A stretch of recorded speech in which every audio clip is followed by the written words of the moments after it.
IO psychology, ethical dilemma. So, dilemma. Ano po ba ang dilemma? Can you tell me what is dilemma? Problem na pwedeng kaharapin ng isang organization. Okay, so these are problems that may occur. That may occur in the decision-making process. Ito yung mga bigla na lang nagsusulputan na problema or conflicts, okay, during decision making. Okay, so these are the ano ba yung mga dilemmas usually na hinaharap ng org.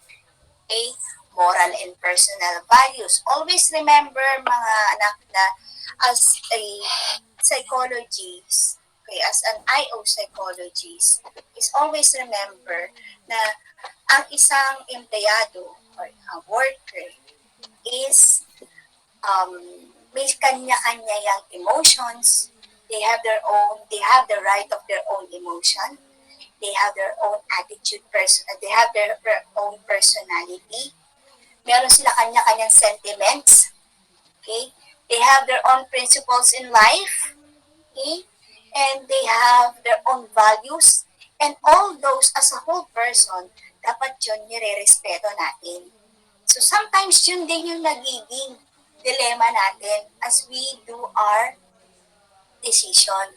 So moral and personal values, different backgrounds, hindi natin alam upon doing this kind of method na or upon making this kind of decision na gagawin natin dito sa ating kumpanya na iraran natin or i-implement ninyo.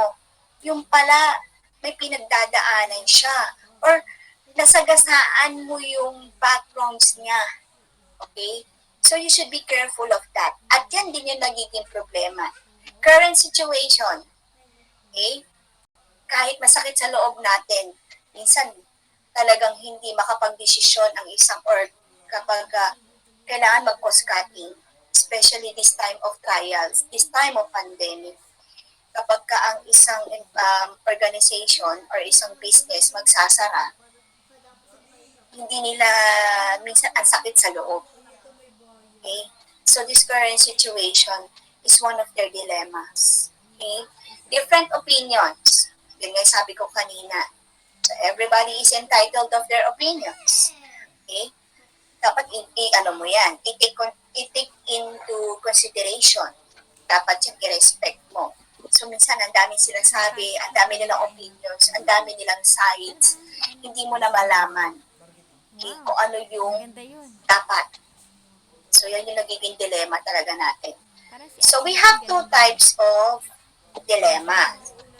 Administration. So we have the type A and we have the type B. Type A dilemma, high level of uncertainty, appears to be no best solution kasi both have positive and negative effect to the decision to be made. Okay, pareho silang merong advantages and disadvantages. So that is a type A dilemma.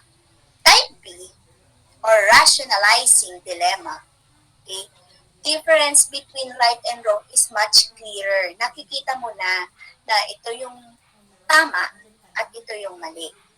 Alam mo na kung yung tama, but then again, you choose the solution that is most advantageous or nakakatulong para sa lahat. So, yan yung minsan yung dilemma natin minsan, or dilemma ng isang estudyante before. Okay? Na iisipin mo, ang hirap ng exam. Pupupya ako sa internet. Minsan lang naman yung iba nga, ginagawa lagi. Ako ngayon lang.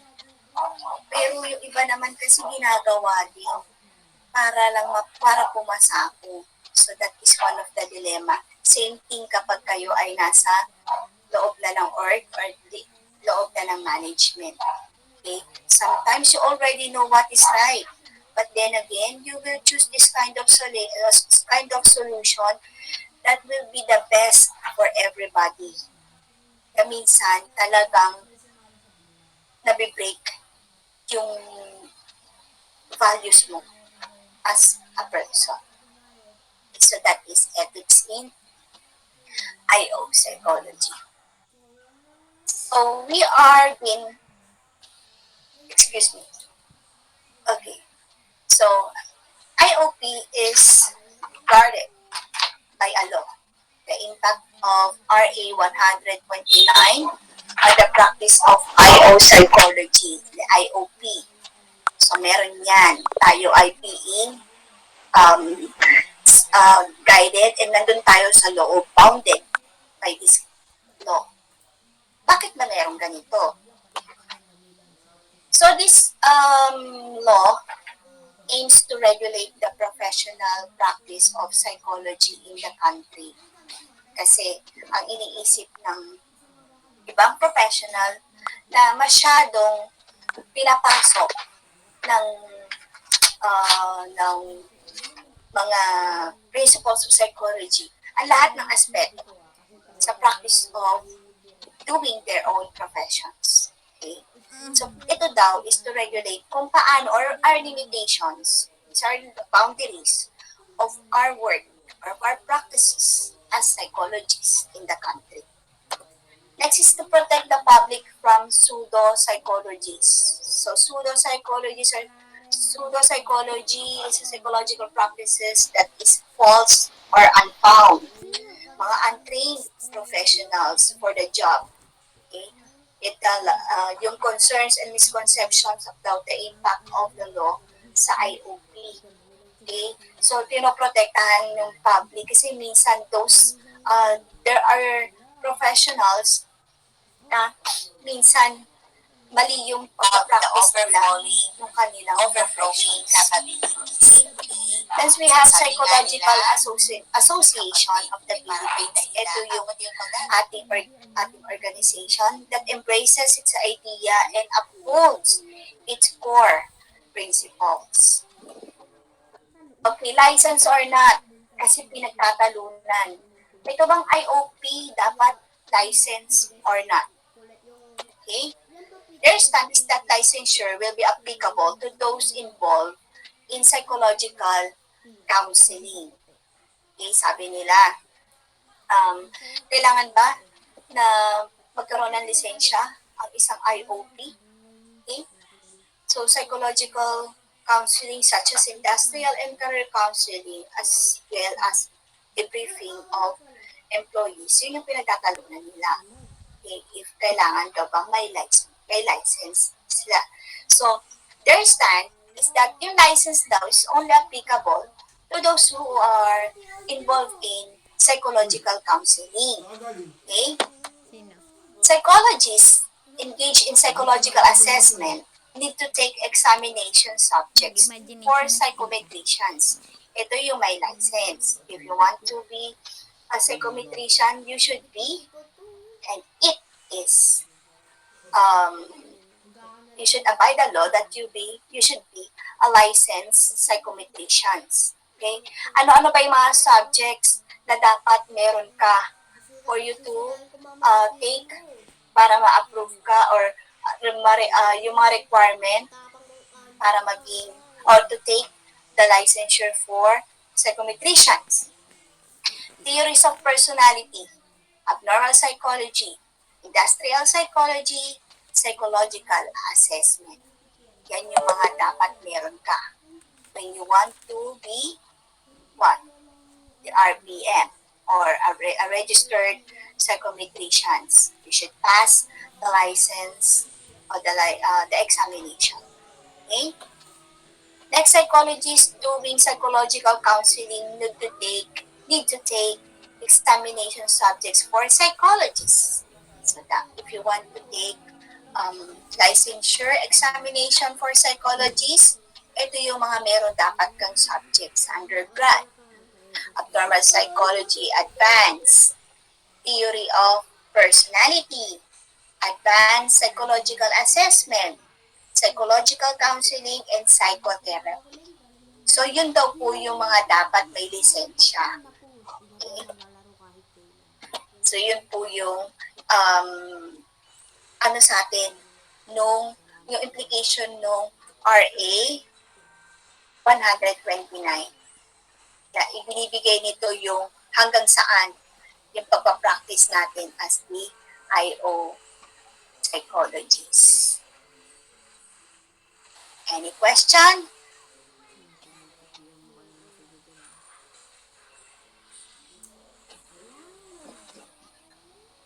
None po. Okay.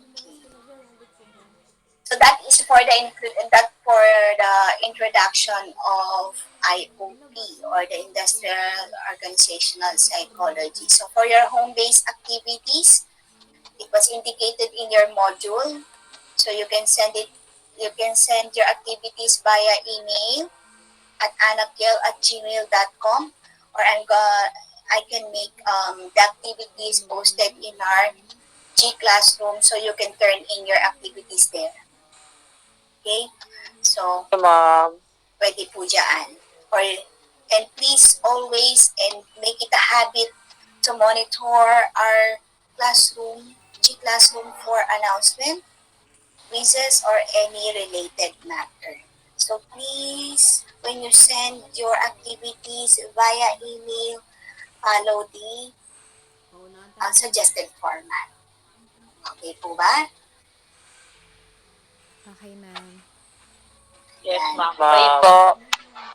Thank you, and I hope this will be a good start for us para po this will prepare you, okay, for your future um, career. I hope na magkaroon kayo ng konting vision, okay, dito sa introduction natin, and then definitely you will be enlightened as we go along with our lessons for the near future. Okay? So, do you have Okay any po. clarification? None po. So, before po ng class ko, may class ba kayo? No, ma'am. Meron, ma'am. Yung iba meron. Marami po. Di ma'am, lahat po kami, ma'am, meron. So, isa lang. 5:30 to 7, may klase ka? 5:30 to 7, ma'am, meron. Meron. Okay. So, meron yung iba. Okay. So, kapag I just give 15-minute grace period. Okay? So, para po makapasok pa, ma-admit ko pa yung iba. So, kasi yung iba nga, sabi nyo, you still have class before IO. Okay? So, before we end up our class, I'm gonna check the attendance.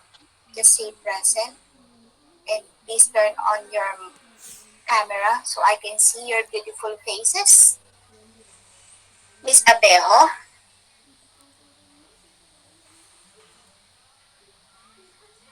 Ma'am? Okay. Miss Abo?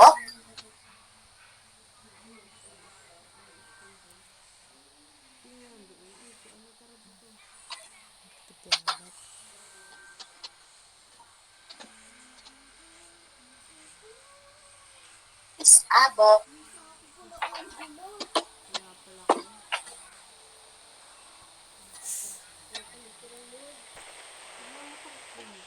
Arsenio?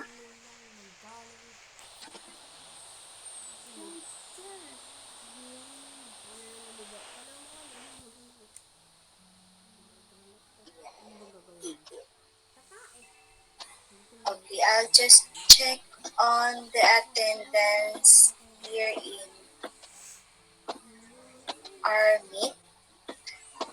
Alves Rowila, please make sure your name po yung ninyo. So, kapag ka na-download ko yung dinownload ko po itong attendance is nandun po yung name nyo properly indicated. Okay? Like this one, Alves Rowila, 2 siya. Ma'am, dalawa po yung nakapasok ko pong ano, kasi po yung isa ko pong ano, hindi po nagana yung mic. Okay. Baka po kasi magtawag po kayo ganun. Okay, noted po. Apo, thank you po. So we have here, I-out ko na lang po tong isa, ma'am. it's okay, anak. Okay lang po yun. Okay po. Alaban, Alves, please say I na lang pa. So, matapos tayo. No? So, I don't want to keep you hanging naman kasi it's already 8:36. Alves, Augis, Baluyot,